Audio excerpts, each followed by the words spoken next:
But it's interesting to see the difference in interpretation over time.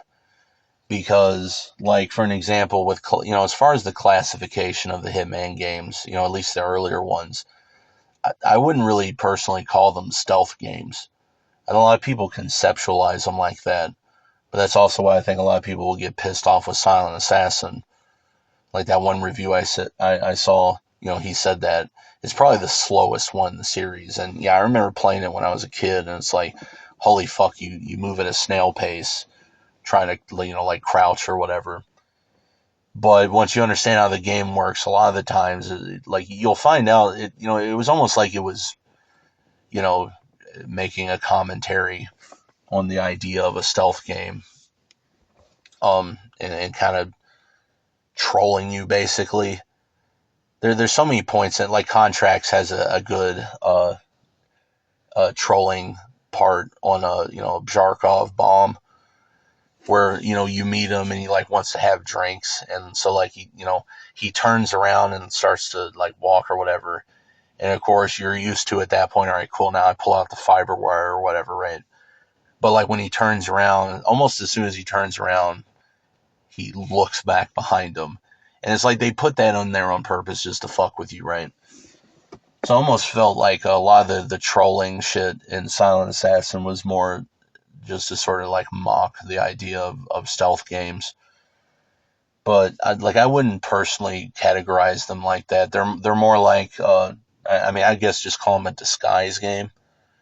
And that reminded me a while recently I was thinking about older graphics cards and all that. And when I got my 6800 GT back in like 2005 or whatever, it came with two different games. One of them was Splinter Cell Pandora Tomorrow, and then the other was, I couldn't remember what it was, but the way I remembered it in my head is like it was like Hitman, but like Soviet era or some type of bullshit, like some type of like World War II or something, but with disguises.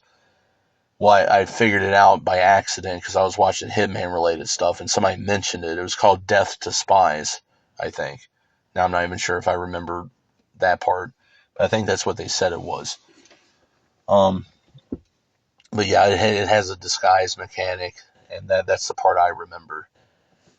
But you know, I wouldn't really call it a stealth game. It's not like Splinter Cell or Metal Gear Solid where like the goal is to not be seen and like sneak around. Um, and I think a lot of people they try to play the games that way, and that's what gets them fucked up. But in the first game, you can just run around if you have the right disguise, and you know what? In a Silent Assassin and Contracts, you can do that too if you know how to run, where to run, like within the context of the level. But they're not really stealth games. Um, they're more like puzzle games, and that's another thing. I think a lot of people, based off of the newer games, have this impression that the series was ever intended to be like a sandbox. But I don't see that to be the case. Like I noticed parts of that started to show up in Blood Money, where you get more of the free roaming type of stuff. Because I remember being on the forums back in the day, and even suggesting stuff that actually showed up in Blood Money. Like me and a lot of other individuals recommended, like being able to put bodies in like freezers and different shit like that actually ended up in Blood Money. And I always did think it was cool how IO, actually, interacted with the fans. And that was also something I always thought was cool, uh, um, like David Bateson interacting with the fans, or just like whenever there's a voice actor or something like that, where like they love being the character, and they love how much the fans, enjoy, their character, like whatever, right? And like even now, it's a novel concept, but sort of like Monolith was like that. Like I helped or like I was one of the ones who voted to call it Project Origin before they got the IP back or whatever and subtitled Fear 2 with that. They had a vote about it. I voted on that, right? Or like I was, like I also voted on the old Stalker forums for like which, fan made enemy would end up in the game. which ended up being the Snork. But the earlier games were really never about like kind of doing it how you want it, so to speak. They really were kind of railroaded like that. Like there was points where you would have multiple options, right? A lot of people say that Traditions of the Trade from Codename 47 is kind of like the real essence of the Hitman series. And in its modern formulation, yeah, that's correct. But I don't think that was ever actually the intention, at least early on. I think it was more about having a compelling directed experience, and it was more about, you know, almost like a point and click game or something, or like, it's like a puzzle game where it's more about figuring out how they expected you to do the level than it was, here's an environment and kind of do it how you want. But there's always been elements in that, right? Contracts is where you start to really see a lot more of that, and even some of the first game's levels. But there was always enough alternative routes, or usually a couple different ways to do stuff, that I guess that's what players got from the game. And when they realize that, that's when they start to make it more about shit like that. But I mean, you can sort of see that in the original. It's like, oh, you have the right disguise, so you're good. And it kind of doesn't matter. I mean, even then, occasionally it's like, oh, you're not the driver, right? Like there would be like, bullshit moments like that. But I think it's something that they kind of fell into by accident. But they were more open. They were open levels, but you know, it was more about like, instead of a more linear game telling you what to do, it was more about figuring out what to do. But they would, a lot of the levels would be open, sort of like Rainbow Six or Ghost Recon or whatever, where those games would have a similar thing.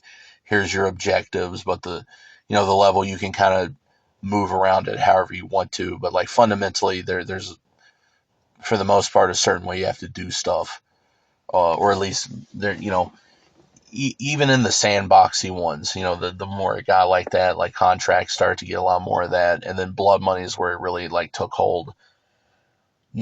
Players will always end up kind of like falling into a specific routine of how they play the level, right? So it's more like the difference between figuring out what they expected it to be and then, you know, figuring out how you want to do it.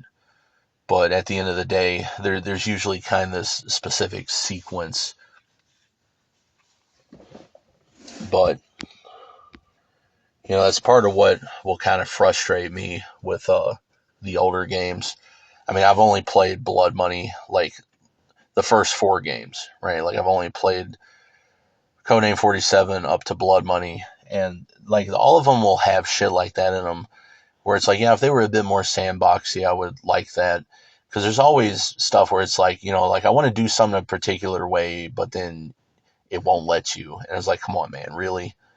Like even bullshit like on Deadly Cargo, like you can't just like shoot out the TV or whatever.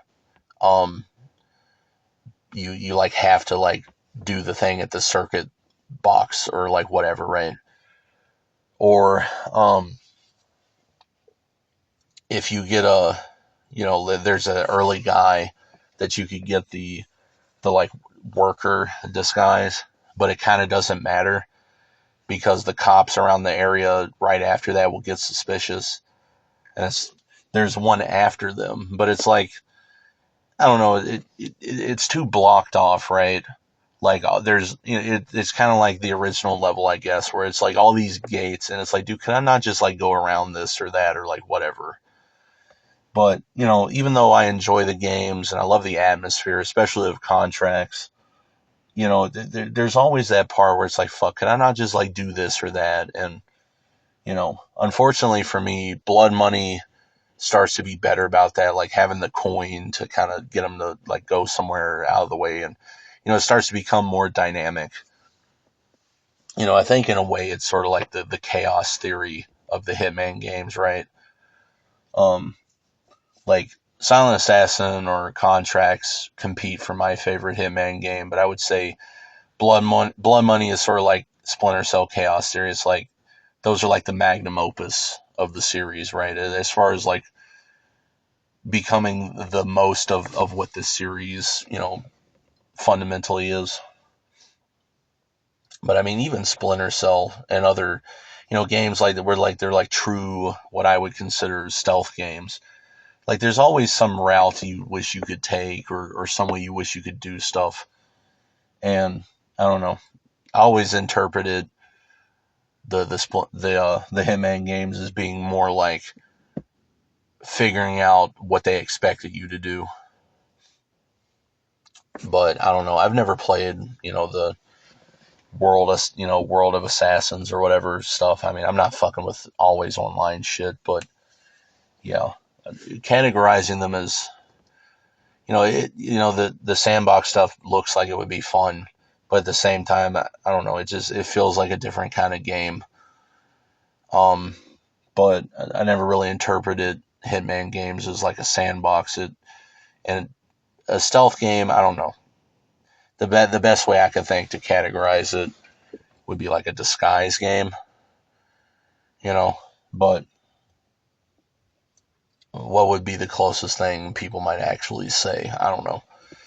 Action adventure game, right? It's like you go to fucking Japan, you go to Romania, you go to, it's like wherever.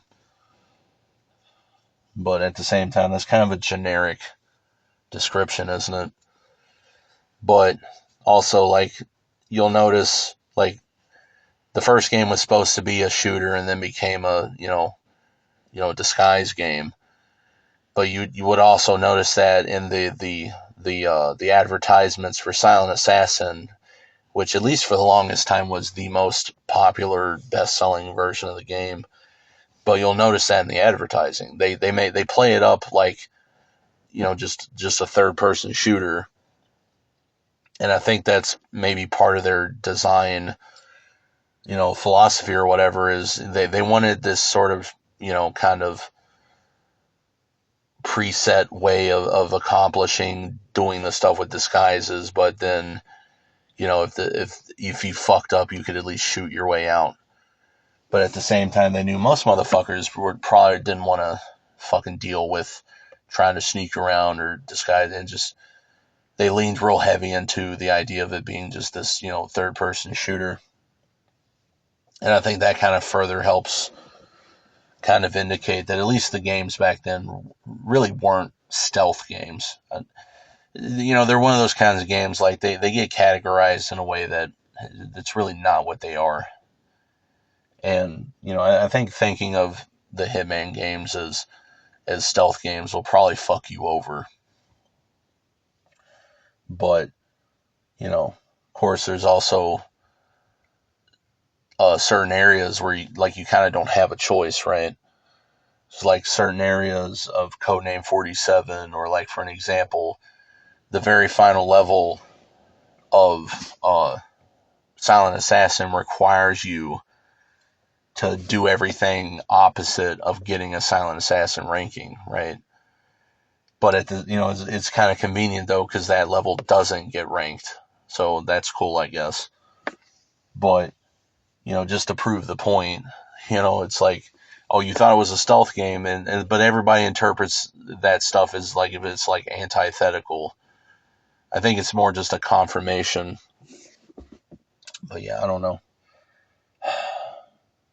I'm kind of all over the place on the video. I'm not sure if I even really exactly described what I was trying to say. But yeah, the AI in the games, I think the biggest thing about it is just how bizarre the AI can act if your frame rate's too high, or, these different later patches that maybe in a way sort of gives it an illusion of, you know, there being some type of free roam type of stuff going on. I don't know. I really don't know what to say anymore. And I don't know. I wouldn't have even sat here this long, but I ended up having more to say about the games than I thought I did. So I don't know. I might do another video. I don't, I don't know yet. This is more about me just, getting a chance to escapism.